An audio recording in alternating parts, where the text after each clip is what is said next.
Play everything. What is going on, ladies and gentlemen? Welcome to the show. I'm glad you can join me for another episode of Brutally Honest Reviews. And today we are talking about Like a Dragon, Ishin. If you're not familiar with this, well, this is a beat 'em up published by Sega. It is developed by Ryuga Gotoku Studios. And this is an offshoot of the series Yakuza. If you're a fan of the Yakuza game, you are salivating at the mouth because this was released locally in the West. This game was initially released February 22nd, 2014 in Japan. Some of us, like me, that are Yakuza fans, purchased this game. I bought a little guide. I was going to play the game in Japanese. I decided not to. It was too cumbersome, so I put it to the side. So I was happy that this game was localized, and we are now able to play it in the States. So why was I interested in this latest version of this classic game? Well, I'm interested in this because the other Yakuza games are spectacular. In particular, my favorite one, Yakuza 2 and Yakuza 6. Although I do like all of them for different reasons. And this one really sparked my interest because it dealt with samurai. And I'm all about samurai. I love samurai movies. I love the music of Ido. I love everything about samurai. So this falls right into my category of gaming. A beat 'em up with swords. Let's talk about the story. This character, Ryoma, comes back to the town. He's invited to join a group called the Loyalists. And they fight for liberty, justice, and equality. Now, in their eyes, as they see it. And there's other groups as well fighting for this control. You know, what's going on. And some trying to take advantages of the people, like I stated earlier. And his father, his pops, his master, his father is in charge and really wants him to be the leader of this group. And also his brother is part of it. So you can see where there's somewhat of a jealousy issue that can come in, you know, into the mix where his brother's been there. And now here it is the father bringing in the other brother saying, hey, I want this guy to rule. So it's kind of a Cain and an Abel type of situation almost, with a twist later on. During the progression of the story, the father is deleted, and this brings the revenge tale into fruition. And he wants to find out who deleted his father. And one of the cues is that one of the assassins was identified as using a certain ninjutsu style. And that was the giveaway. So he went to another town hunting down this person that used this special ninjutsu style. Lo and behold, to him, he finds out that this style was taught to multiple people. So he has to do some sort of detective work to narrow down who was responsible. So he joins a group to find out and becomes their captain in the group. And while he's a captain, he became a captain, first of all, because he was just so good. They couldn't beat him. And so they said, you know what, you're the captain. And here was the drama comes in, the deception and the plots.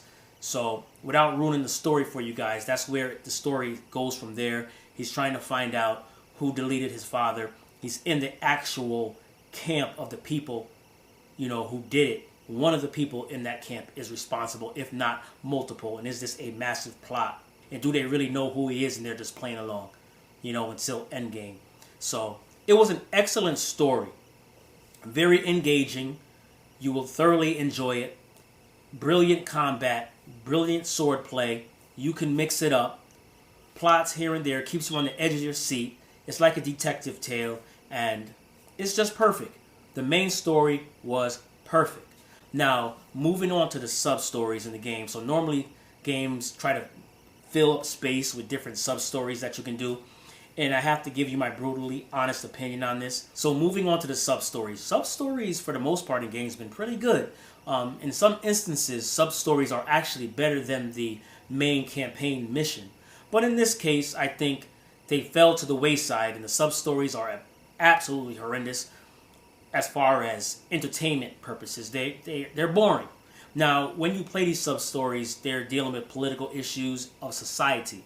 So you definitely can learn lessons from them, but they are just painstakingly boring with the exception of a few. So the sub-stories, in my opinion, were complete trash.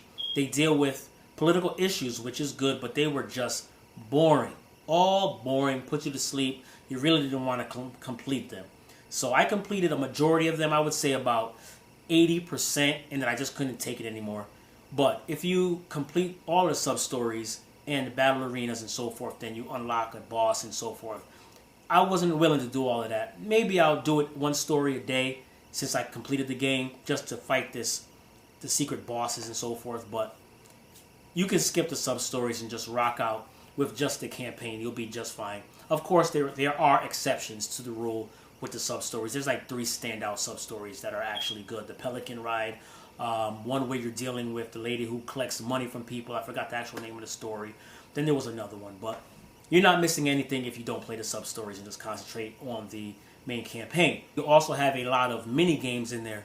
You have gambling, you have singing, you have time-based dancing, you have cooking, almost like a home run derby dealing with a cannon. You have chicken races. So you have a various amount of different activities to do. And I must say that the majority of them were absolutely on point. Standout mini games are the mini games that are really fun is when you go to the brothel. I thought those were the best mini games in the game. They were absolutely a riot. They were fun. Check out those videos. You'll have a good time watching those. Also, the dancing mini game was really fun. The udon cooking was fun. Karaoke was also fun, but that was very challenging. So you were not going to go wrong with the mini games. If you're a gambler, there's a plethora of different gambling games in the parlors for you to partake of. So that is a plus. So you have the campaign and the mini games, which are fun. And you can also fish, if fishing is your thing in your spare time. Moving on to the graphics. The graphics here they're average. Average graphics, nothing that's going to knock your socks off. They just get the job done. My recommendation to you is play this game on cinema mode, which is going to make the screen darker, right? But it's going to add age lines to the film. So it looks like an old samurai film. And that by far increases the immersion, increases the graphics because it looks like an old film. And this way it doesn't have to compete with the latter games that came after in the next generation, right? It doesn't have to compete because now they're going for this old filmic-like view, and a lot of the missteps are erased in that era. So you have to understand that this is an old game. They didn't remake it from the ground up, so it's not going to be graphically mind-blowing. But try playing in the cinema mode. I think you will enhance the experience a lot more. So graphics are just average in this case. Moving on to the sound. Sound was very good actually. I played it in a surround sound. You hear everything going from left to right, and it was the placement of things were excellent. I used my sound to be able to hear people coming up on me because sometimes people come from off the screen, and this is one of the games where you have to hear that because you have to be able to turn around and block your opponent. So I thought the sound was really good. The music was good. The hits were good. The voice acting sounded really good. Everything was good. So sound, I give sound really good. It was really good. Now moving on to what's important with this game. That would be the fun factor. This game was extremely fun when you're dealing with the melee combat. You're engaged in the main story campaign. Extremely fun. The fighting, bar none. I don't know of another beat 'em up that can top this game. And I'm not just necessarily talking about this game in particular, but the whole Yakuza series with this involved.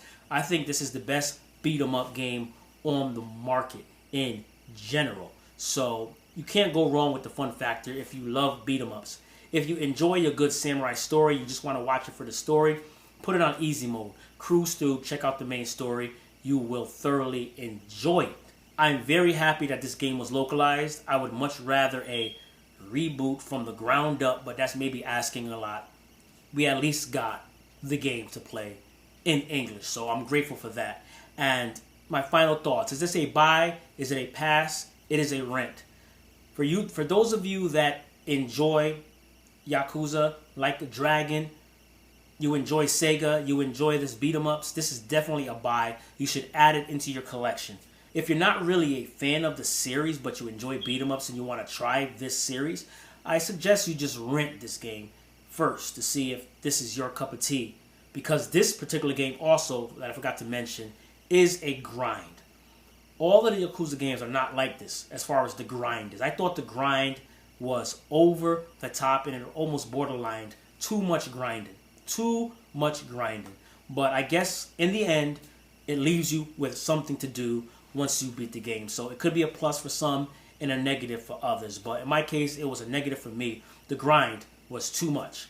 But the fun factor was there when you just concentrate on the campaign. And before I go, there's also battle arenas to do where you can go into tournaments. There's dungeons where you can go where the majority of the grinding is to get material to level up your sword and so forth, your armor, your swords, and all of that. So this is like an RPG element to this game as well that you can partake of for you hardcore RPG people that want to get the best gear and all of that stuff. But all in all, this is definitely a buy for those that love Yakuza, love beat 'em ups.